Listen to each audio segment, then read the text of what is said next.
أعوذ بالله من الشيطان الرجيم بسم الله الرحمن الرحيم أحييكم بتحية الإسلام السلام عليكم ورحمة الله وبركاته.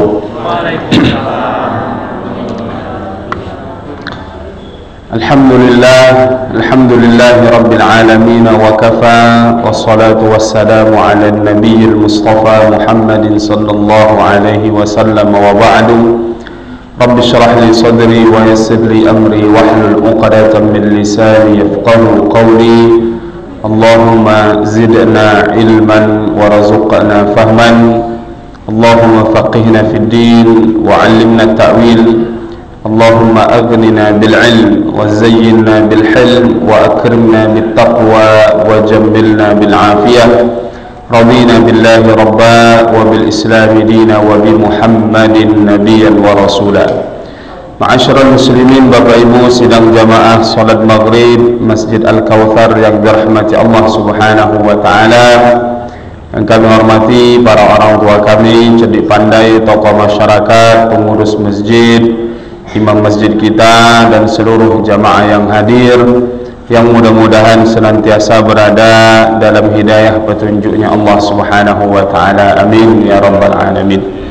Alhamdulillah, bersyukur kita malam hari ini kembali sama-sama dapat meluangkan waktu kita, yang mudah-mudahan apa yang kita kerjakan malam hari ini tercatat sebagai amal kebajikan, pahala di sisi Allah Subhanahu wa ta'ala, yang kemudian kelak di akhirat kita dapatkan dalam timbangan amal kebajikan kita. Bersolawat kepada Nabi kita Muhammad sallallahu alaihi wasallam. Allahumma salli ala sayyidina Muhammad wa ala ali sayyidina Muhammad. Assalamu alayka ya Rasulullah. Mudah-mudahan berusaha kita senantiasa mengamalkan sunnah-sunnah baginda Rasulullah, ajaran beliau, yang mudah-mudahan dengan itulah nanti kita mendapatkan surga Allah Subhanahu wa ta'ala di akhirat. Bapak Ibu yang dirahmati Allah Subhanahu wa ta'ala, seperti biasa di Kamis pekan pertama di setiap bulan, ba'da maghrib, setelah sholat maghrib, kita sama-sama duduk di masjid kita ini untuk kemudian belajar di antara kitab yang kemudian menjadi peninggalan para ulama kita, yakni Nasaihul Ibad, nasihat-nasihat bagi hamba Allah Subhanahu wa taala, buku yang ditulis oleh Syekh Muhammad Nawawi Al-Bantani Al-Jawi, yang kemudian buku ini adalah syarah penjelasan dari kitab yang ditulis oleh Al-Imam Al-Hafiz Ibnu Hajar Al-Asqalani rahimahullahu taala, yang judulnya adalah Al-Munabbihat 'ala al-Isti'dad li Yaumil Ma'ad. Bapak Ibu yang dirahmati Allah Subhanahu wa taala, melanjutkan kajian kita, sudah masuk di bab yang 33, masuk kepada al-maqalah ats-tsaniyata 'asyrata, makalah yang ke-12 atau untayan nasihat yang ke-12. An ba'dil hukama'i, didapati nasihat ini dari para ahlu hikmah. Ahlu hikmah, orang yang bijaksana, mereka digelar juga atibbaul qulub, dokter hati. Nah, kita kadang hanya perhatian kepada dokter jasmani, ya, sakit apa mengadu datang kepada dokter, tapi kita kadang lupa kalau hati kita ini juga butuh diobati. Hati kita juga kadang banyak penyakitnya. Jasmani kita penyakitnya berakhir kalau kita meninggal dunia, tapi penyakit hati kita efeknya, dampaknya pada kehidupan akhirat kita. Tadi subuh saya ngisi kajian di Masjid At-Thayyibah di Goba, saya menyampaikan kajian, ada buku judulnya Amradul Qulubi, penyakit-penyakit hati. Dalam buku itu disebutkan ada kurang lebih 35 penyakit hati. Wah, banyak penyakit hati ini. dan yang banyak dihinggapi ataupun banyak yang menderita penyakit hati yang berbahaya, ya, di antaranya riya, kemudian ujub, takabur, sombong. Kemudian di antara penyakit yang lain adalah hasad, dengki atau iri hati dengan orang lain. Banyak lagi disebutkan penyakit-penyakit yang lain, ya. Maka kemudian apa di antara ucapan para hukama? Maka kita dianjurkan di antaranya untuk sering mendengar ucapan orang-orang ahlu hikmah, orang-orang yang bijaksana, orang-orang yang mereka dekat dengan Allah Subhanahu wa ta'ala. Nah, hari ini kita kedatangan tamu, ada Buya Yahya yang datang. InsyaAllah malam hari ini selepas salat Isya nanti ada tabligh akbarnya di Masjid Raya An-Nur Provinsi Riau. Maka kalau ada waktu kita selesai salat Isya nanti kita berangkat ke Masjid An-Nur untuk kemudian mendengarkan kajian daripada Buya Yahya. Jauh-jauh beliau susah, ya, didatangkan ke Riau ini, ke Pekanbaru. Maka malam hari ini mudah-mudahan nanti kita bisa sama-sama hadir insyaallah ba'da Isya di Masjid Raya An-Nur Provinsi Riau. Maka apa di antara nasihat para ahlu hikmah ini? Dikatakan thalathatu asya'a tufarrijul ghusasa. Ada 3 hal yang bisa menghilangkan kegelisahan, kegundahan, kalau bahasa kita sekarang kegalauan. Nah, banyak orang galau, tidak tahu apa masalah sedikit galau.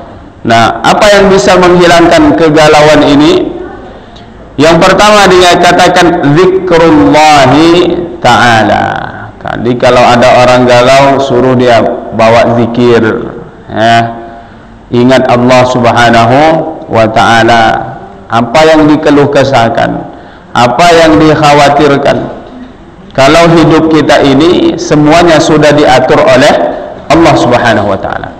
Berkata salah seorang ulama Mesir, Syekh Muhammad Mutawalli Asy-Sya'rawi rahimahullahu ta'ala, beliau mengatakan kita naik kereta api sekarang di Tanah Suci ataupun di Saudi Arabia sudah ada kereta cepat dari Mekah ke Madinah. Itu hanya beberapa jam saja bisa sampai. Kita naik kereta, kita tak tahu siapa yang, atau apa bahasa supir kereta api itu, masinis ya.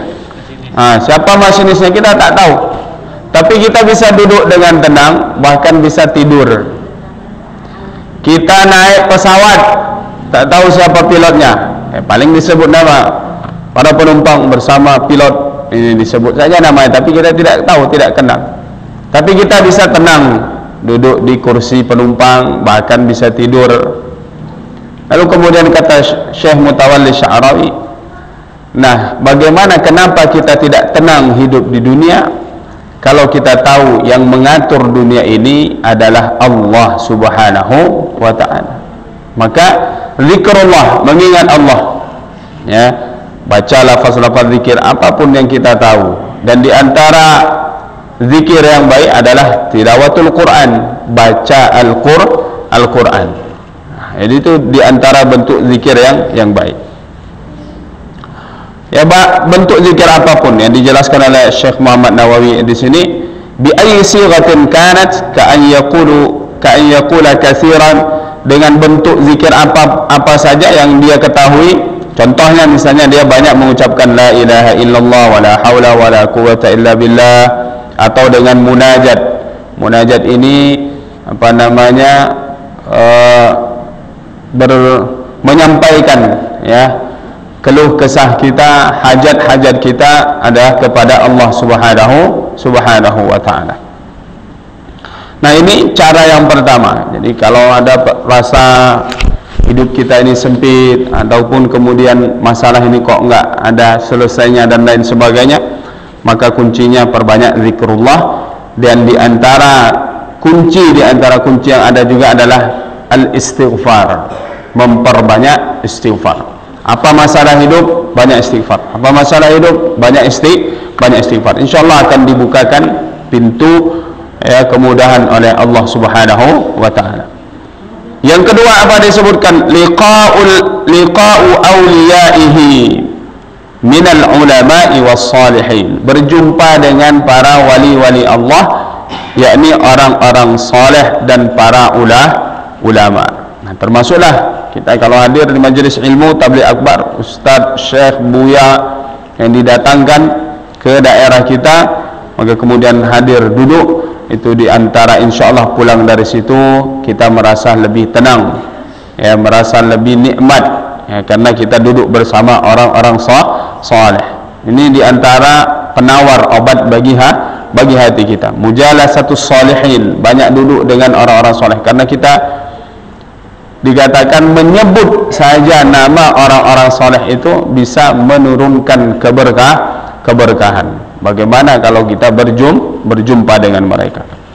Wa kalamul hukama'i, dan begitu juga adalah mendengarkan nasihat para ahlu hikmah yang kita sebut tadi, atibbaul qulub.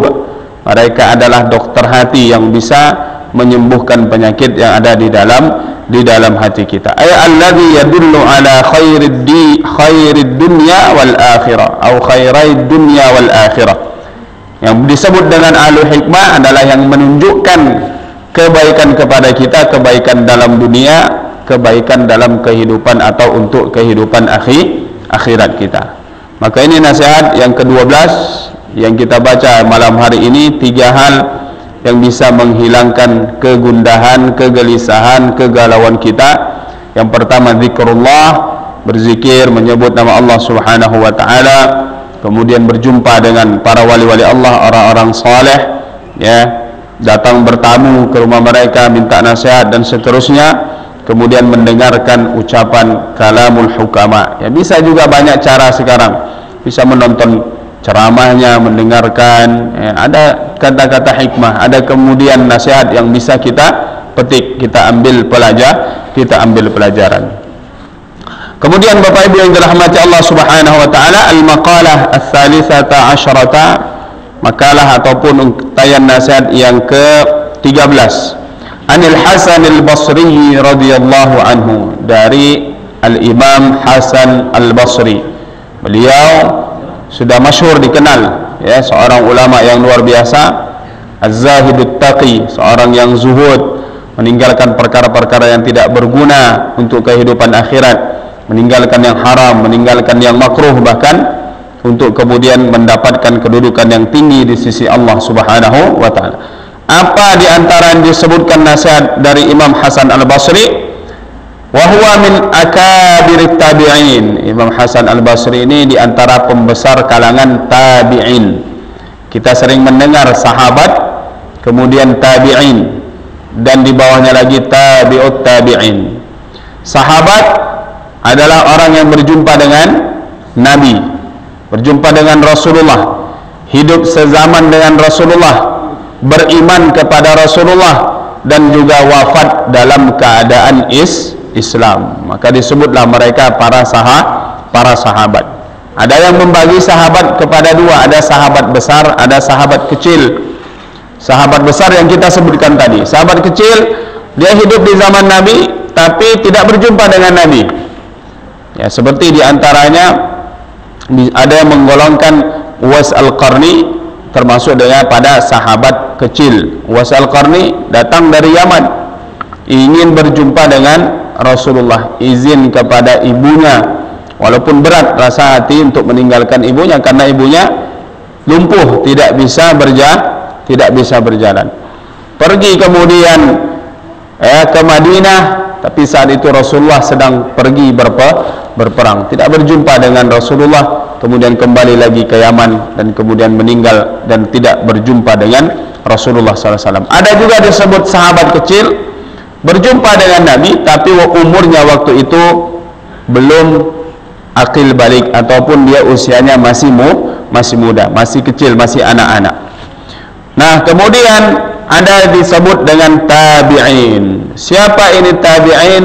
Arti tabi'in pengikut yang mengikuti jejaknya para sahabat. Tabi'in ini yang berjumpa dengan sahabat. Mereka tidak berjumpa dengan Rasulullah, tapi berjumpa dengan sahabatnya Rasulullah sallallahu alaihi wasallam. Nah, ini disebut para generasi emas, ya. 3 abad, ya, pertama di masa Rasulullah, 1 abad setelah itu, kemudian 1 abad setelah itu. Inilah yang biasa kita sebut dengan salafus saleh, orang-orang salaf, orang-orang terdahulu.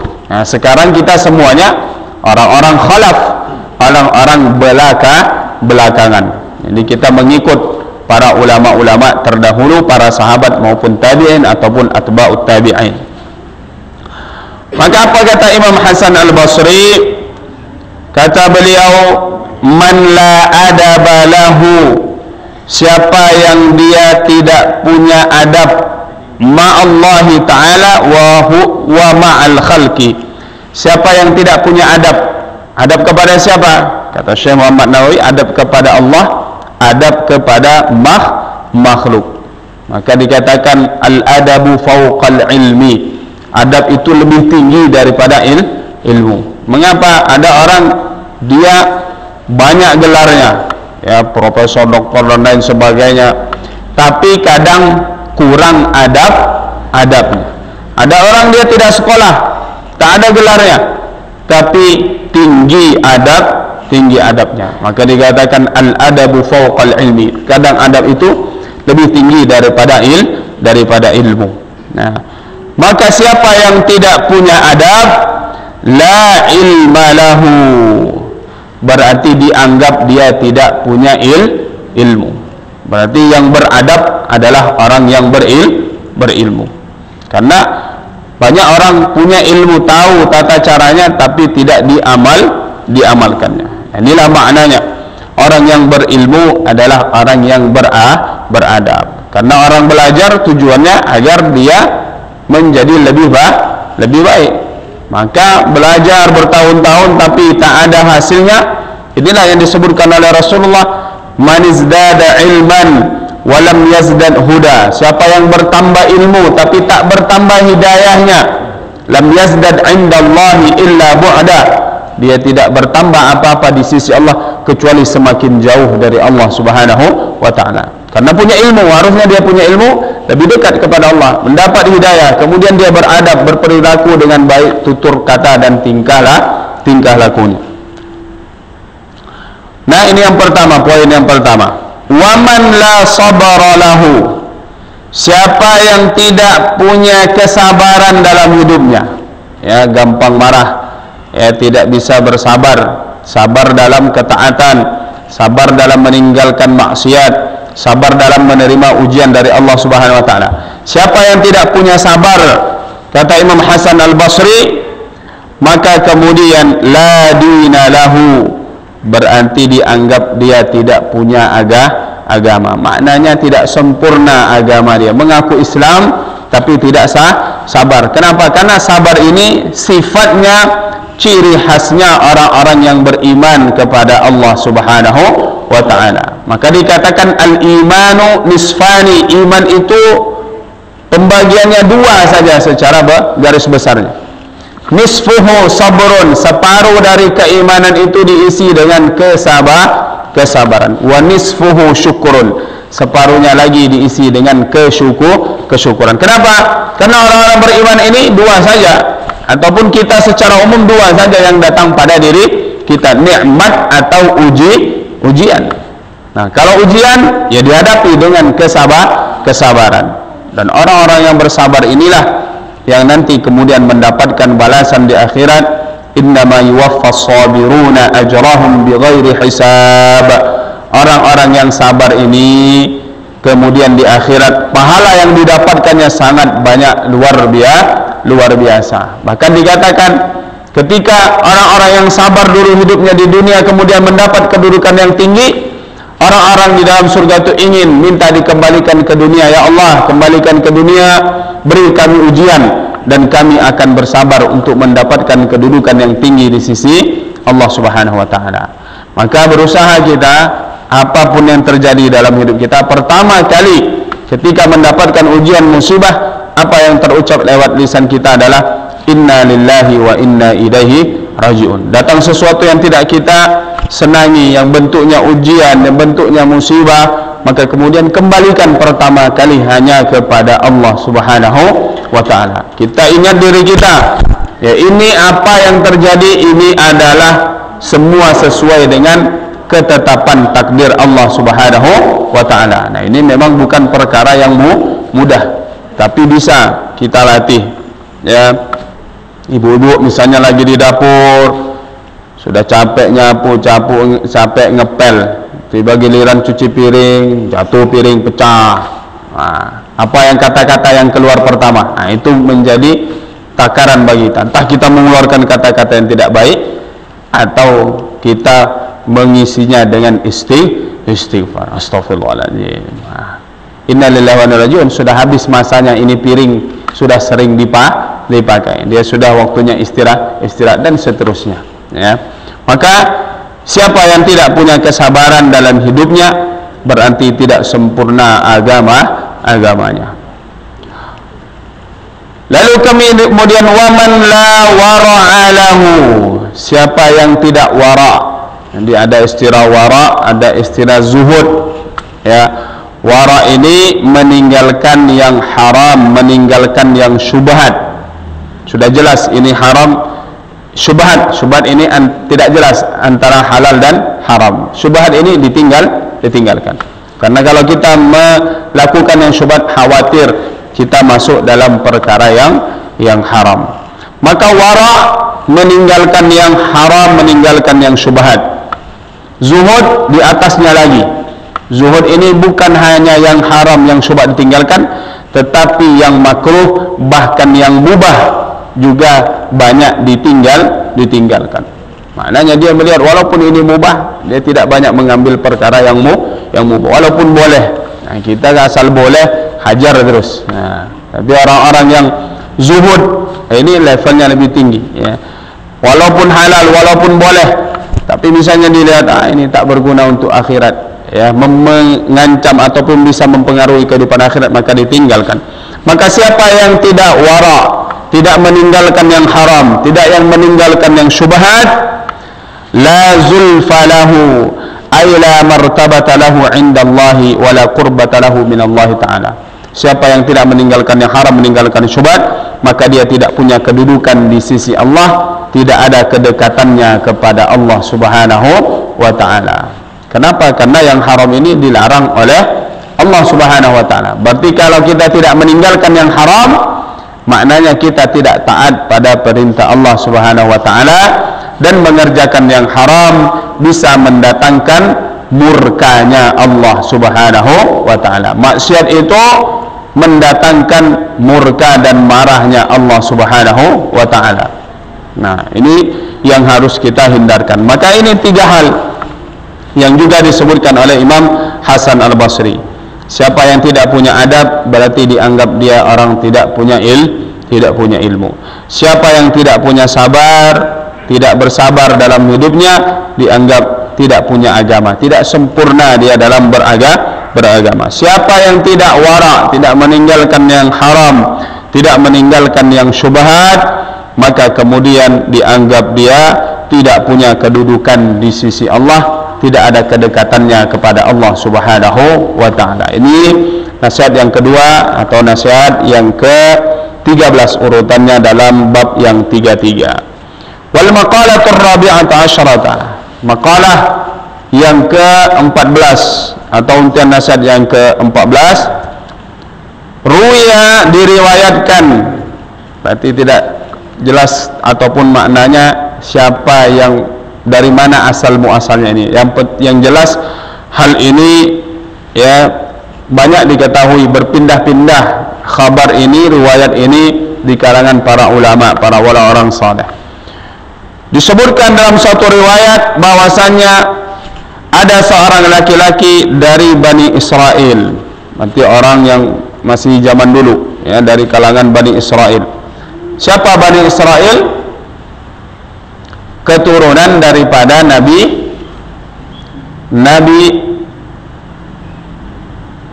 Yaqub alaihi salam. Siapa Nabi Yaqub?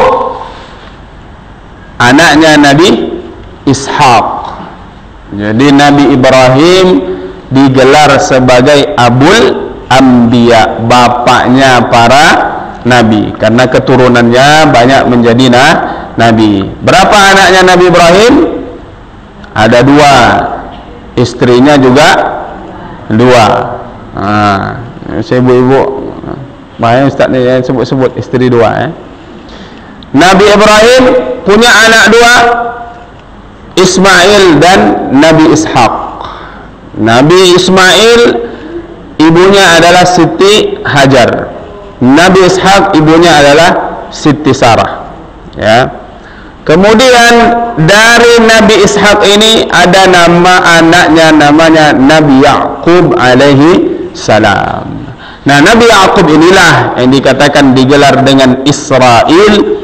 Di antara makna Israel adalah Abdullah, hamba Allah subhanahu wa ta'ala. Tapi kalau sekarang kita sebut Israel itu bukan maknanya kita mencela Nabi Yaqub alaihi salam. Tapi Israel yang kita sebut, yang terlaknat itu adalah negara ataupun orang-orang Yahudi Zionis yang menjajah ya saudara-saudara kita, yang membunuh saudara-saudara kita di Palestina. Maka Nabi Yaqub ini digelar Israel. Maka keturunannya, Nabi Yaqub punya anak 12. Nabi Yaqub juga istrinya 2 juga, istrinya Nabi Yaqub. Istri yang pertama anaknya 10, istri yang kedua anaknya 2. Istri yang kedua ini anaknya itulah Nabi Yusuf dan saudaranya Benyamin. Dan yang 10 ini dari istrinya yang pertama. Karena kisahnya Nabi Yaqub ini disuruh oleh ayahnya Nabi Ishaq untuk pergi ke rumah pamannya untuk menikah dengan salah seorang putri daripada pamannya. Maka kemudian setelah sampai di sana disampaikanlah hajatnya, saya ingin menikah dengan anak paman. Lalu dinikahkanlah dengan salah satu putrinya. Setelah menikah beberapa waktu, kata Nabi Yaqub, wahai paman, sebenarnya saya tidak ingin menikah dengan anak paman yang ini, tapi anak yang satunya. Ya sudah, kata pamannya, saya nikahkan lagi kamu dengan anak. Kalau zaman dulu belum turun syariat tidak boleh menikah, menggabungkan, mengumpulkan 2 adik beradik. Kalau dalam syariat Islam, ya Nabi Muhammad SAW tidak dibolehkan menikahi 2 perempuan yang dia saudara kandung. Maka Nabi Yaqub, anak-anak keturunannya inilah yang digelar dengan Bani Israel. Bani artinya anak-anak keturunan Nabi Yaqub alaihi salam. Maka disebutkan ada seorang laki-laki dari Bani Israel keluar untuk belajar menuntut ilmu. Fabalagha dzalika nabiyuhum alaihi salam faba'atha ilaihi fa'atahu. Kemudian dia pergi untuk menjumpai kemudian nabinya. Ya, ini kita ada nabi, ada rasul. Nah, nabi ini banyak jumlahnya, ya, tak terhitung. Nah, kalau rasul yang kita ketahui ada 25 nabi dan rasul, tapi nabi ini banyak jumlahnya. Maka kemudian dia berjumpa dan mendatangi nabi yang diutus ataupun nabi yang ada di kalangan mereka. Faqala alaihi salam, maka maknanya orang ini ketika akan pergi menuntut ilmu, dia datang meminta nasihat. Sama kita, anak ketika ingin pergi belajar kemana, dia datang jumpai tuan guru di kampung itu. Tuan guru, ini anak mau pergi sekolah ke Jawa misalnya, tolong berikan nasihat. Ya, diberikanlah nasihat sama nabinya. Maka kemudian disebutkan, ya fata inni a'udzuka bi thalathi khisalin. Nasihat disampaikan ada 3. Ya, fiha ilmul awwalin wal akhirin. Dalam nasihat ini ada ilmunya orang-orang dulu dan ilmunya orang yang belakangan. Maknanya 3 hal ini menjadi ilmunya orang-orang yang terdahulu, juga ilmunya belakangan akan dipakai ilmu ini. Apa 3 hal ini? Yang pertama, khafillaha fis sirri wal ananiyah. Takutlah kepada Allah dalam waktu yang sunyi sepi maupun dalam waktu yang terang ataupun ramai banyak dilihat orang. Ini nasihat yang pertama. Yang kedua, wa amsik lisanaka 'anil khalqi la tadhkurhum illa bi khairin. Jaga lisan kamu nanti di tempat kamu merantau, belajar, menuntut ilmu. Jaga lisan kamu terhadap kawan-kawan, terhadap masyarakat sekitar. Jangan sampai kau menyebut dari mereka itu hal-hal yang buruk. Sebut dari mereka yang kau keluar dari lisanmu tentang mereka itu illa bi khairin, hanya kebaikan saja. Yang ketiga, wanzur khubzaka alladhi ta'kuluhu hatta yakuna minal halal. Nasihat yang ketiga, lihat makanan, khubzun artinya roti, makanan yang engkau makan itu pastikan semuanya dari yang halal. Jadi ini 3 nasihat juga ya, bisa menjadi nasihat untuk kita ya, apalagi pada anak-anak kita yang akan kemudian nanti entah sekolah di pesantren, merantau di mana. Maka 3 nasihat yang utama: takut kepada Allah ya, kemudian takut pada Allah dimanapun, menjaga lisan, kemudian memperhatikan makanan. Lalu apa yang terjadi? Famtana al-fata 'anil khuruj. Setelah mendengar nasihat dari nabinya ini, laki-laki tadi ataupun anak-anak tadi yang akan keluar pergi belajar menuntut ilmu, tidak jadi pergi menuntut ilmu. Kenapa? Maknanya dia sudah dapatkan apa yang akan dicari di tempat menuntut ilmu itu ya. 3 hal ini yang utama ya. Bagaimana dengan ilmu itu kita menjadi takut kepada Allah Subhanahu wa ta'ala. Bagaimana kemudian kita selalu menjaga lisan kita, perkara yang penting ya dalam hidup kita, menjaga lisan. Kemudian bagaimana memperhatikan makanan kita, karena makanan yang halal akan kemudian memberikan kekuatan pada fisik kita untuk melakukan kebaikan.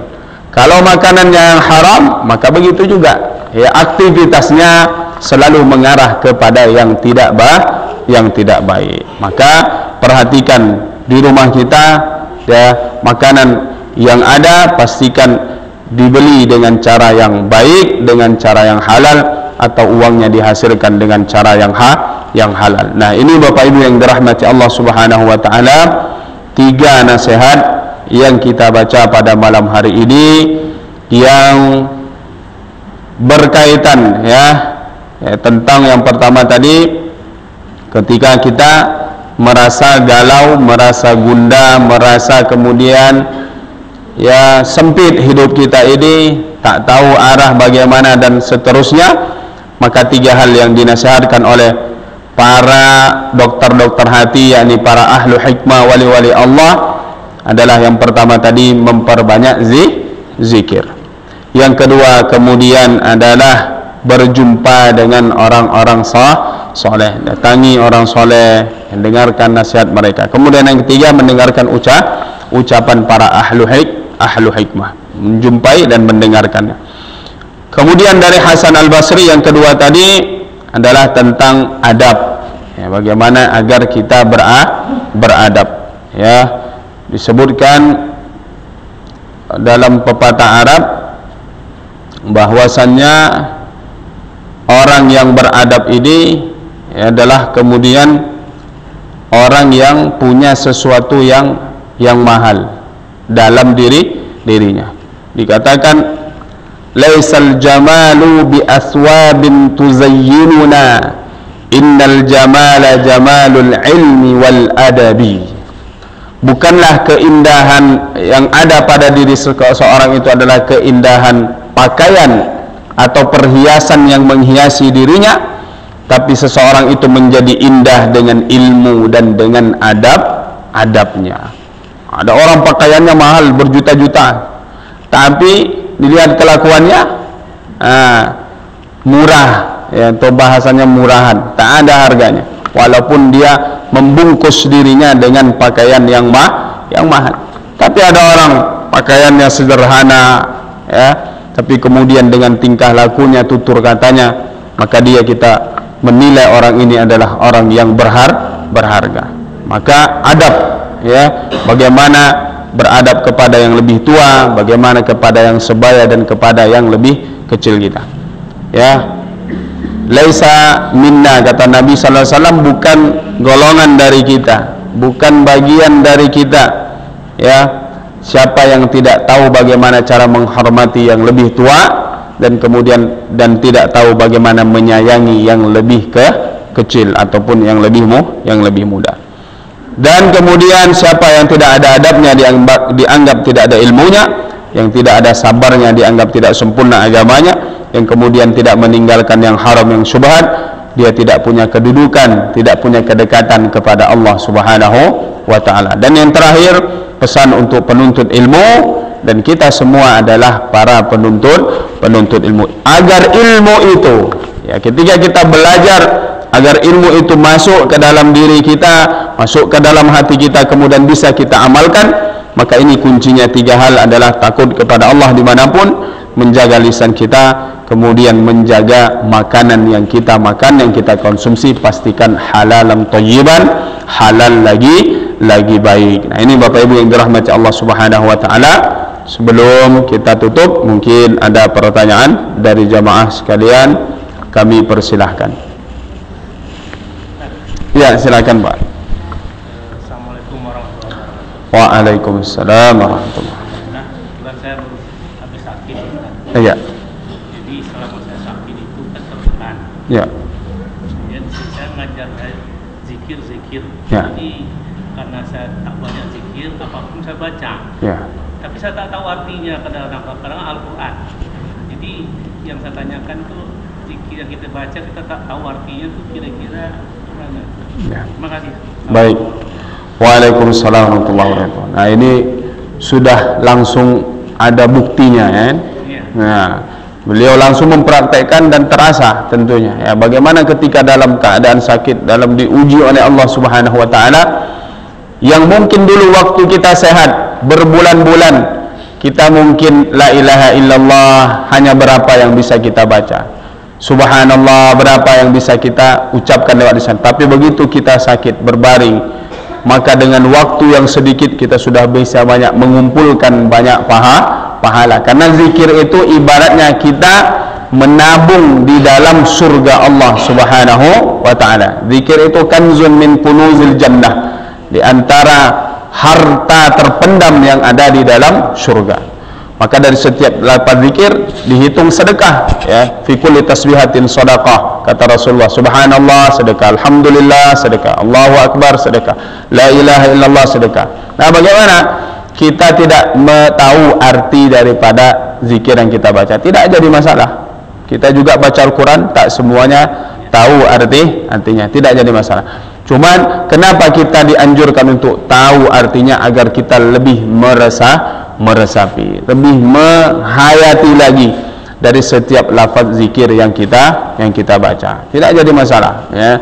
Tidak harus tahu artinya. Yang penting kita hafal apa yang pernah kita dengar, apa yang kita baca dari lafaz-lafaz zikir. Banyak sekali lafaz-lafaz zikir yang ada. Semuanya yang kita tahu kita baca. Tapi biasanya kalau sedang sakit, nah itu banyak dianjurkan membaca munajatnya Nabi Ayub alaihi salam. Karena Nabi Ayub diuji dengan penyakit. Apa doanya munajatnya Nabi Ayub? Rabbi inni massani ad-durru wa anta arhamur rahimin. Nabi Ayub tidak minta kesembuhan, ya Allah berikan kesembuhan. Cuma cara menyampaikannya itu, ya. Kata Nabi Ayub, Rabbi inni massani ad-durru, ya Allah aku sedang diuji dengan penyakit, dengan ujian yang berat. Wa anta arhamur rahimin, dan sungguh ya Allah tidak ada yang lebih berkasih sayang, tidak ada yang lebih mengasihi manusia selain Engkau ya Allah. Engkau Maha Pengasih lagi Maha Penyayang. Maknanya dari kata-kata itulah kemudian Allah Subhanahu wa taala, ya, memberikan kesembuhan kepada Nabi Ayub alaihissalam, yang mana dikatakan Nabi Ayub ini seluruh anggota tubuhnya itu sakit, yang di luar maupun yang di dalam, kecuali hatinya sehat karena berzikir, termasuk lisan beliau, lidah beliau juga disehatkan oleh Allah karena dengan lisan itu beliau berzikir. Maka kalau ada kita dengar cerita-cerita misalnya sampai keluar ulat-ulat, nah itu tidak dibenarkan oleh para ulama kita. Tak ada rujukannya. Kenapa? Karena itu diantara bentuk seolah-olah kita kurang layaklah disandarkan kepada seorang nabi. Maknanya ya tidak baik. Nah, maka cukup kemudian yang kita dapatkan itu beliau menderita, diuji oleh Allah dengan penyakit. Nah, banyak lagi zikir-zikir yang lain. Ya Syafi, ya Syafi, itu juga bisa kalau kita ingin minta kesembuhan. Jadi dianjurkan apa yang ingin kita minta itu didahului dengan menyebut nama-nama Allah Subhanahu wa taala yang sesuai dengan sifatnya Allah Subhanahu wa taala. Ingin minta rezeki, panggil nama Allah yang Maha Kaya, Ya Ghani, Ya Razzaq. Nah, itu yang memberi rezeki, yang Maha Kaya, Allah Subhanahu wa taala. Ya Qawi, yang Maha Kuat, apa misalnya kita ingin. Ya Hafiz, yang memberikan penjagaan, dan seterusnya.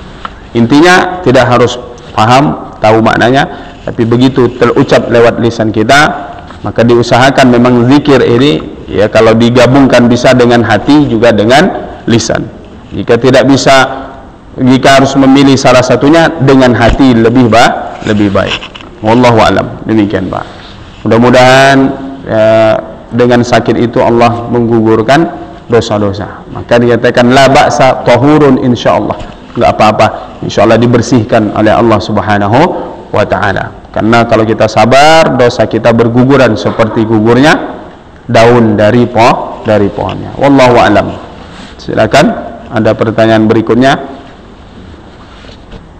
Ya, silakan. Jadi kami mendengar poinnya itu ada 3, tapi di antara yang 2 bertemu dengan orang soleh, Ya. tujuannya untuk minta nasihat, kemudian bertemu dengan ahli hikmah juga meminta nasihat. Jadi kami ingin tahu apa perbedaan di antara keduanya. Baik. Liqa'ul awliya, ya, berjumpa dengan para wali-wali Allah. Penjelasan Syekh Muhammad Nawawi mengatakan al-ulama'u as-salihin, para ulama dan orang-orang saleh berjumpa dengan mereka. Kemudian kalamul hukama, ucapan. Jadi maknanya liqa di sini hanya berjumpa saja. Kemudian kalau para ahlu hikmah, siapa ahlu hikmah yang menunjukkan kebaikan dunia dan akhirat adalah mendengar nasihatnya. Jadi kalau misalnya kita sudah jumpa dengan orang soleh ataupun dia dianggap ulama, ya sekaligus saja kita meminta nasihatnya. Berarti kita sudah menggabungkannya, dua hal tersebut. Ya, maknanya bisa hanya dengan berjumpa, yang lebih daripada itu adalah kemudian mendengarkan nasihat. Hampir-hampir sama saja. Para wali-wali Allah, mereka juga adalah para ahlu hikmah. Ini hanya penyebutan yang biasa dipakai para ulama. Dibedakan mana misalnya dia ada istilahnya orang-orang, apa bahasa kita, para wali-wali Allah, kemudian para ahlu hikmah, ya, itu hampir-hampir sama saja.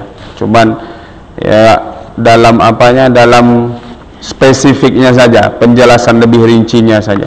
Ya, kalau wali-wali Allah ya adalah kemudian yang disebutkan di sini ya para dia alim, punya ilmunya, tetapi juga kemudian mengamalkan ilmunya tersebut. Ya, maka dia levelnya lebih tinggi. Jadi menggabungkan kemudian antara ma'rifat, mengenal Allah, dan kemudian ilmu yang berkaitan dengan amal ataupun ilmu dunia. Jadi dia menggabungkan, maka dia dikatakan min kibar, di antara pembesar para ulama-ulama, orang-orang soleh. Demikian, wallahu a'lam. Baik, kalau tidak ada kita cukupkan. Ya, kembali kami mengingatkan bagi yang punya waktu, mari sama-sama kita datang selepas salat Isya insyaallah di Masjid Raya An-Nur Provinsi Riau untuk menghadiri tabligh akbar Buya Yahya. Ya. Kalau tidak dapat disiarkan. Ada live-nya di Facebook, buka saja Facebook-nya Masjid Raya An-Nur Provinsi Riau. Biasa dilihatkan. Demikian wallahu a'lam bissawab, yang benar datangnya dari Allah, yang salah dari kami sendiri. Ihdinas siratal mustaqim. Allahumma ja'alna minal ladzina yastami'una al-qawla fayattabi'una ahsana. Allahumma inna nas'aluka al-huda wat tuqa war ridha wal afafa wal ghina. Rabbana atina fid dunya hasanah wa fil akhirati hasanatan wa qina adzaban nar. Wa sallallahu ala sayyidina Muhammad wa ala alihi wa sahbihi ajma'in walhamdulillahi rabbil alamin. Subhanakallahumma bihamdika asyhadu an la ilaha illa anta astaghfiruka wa atubu ilaik. Wassalamualaikum warahmatullahi wabarakatuh.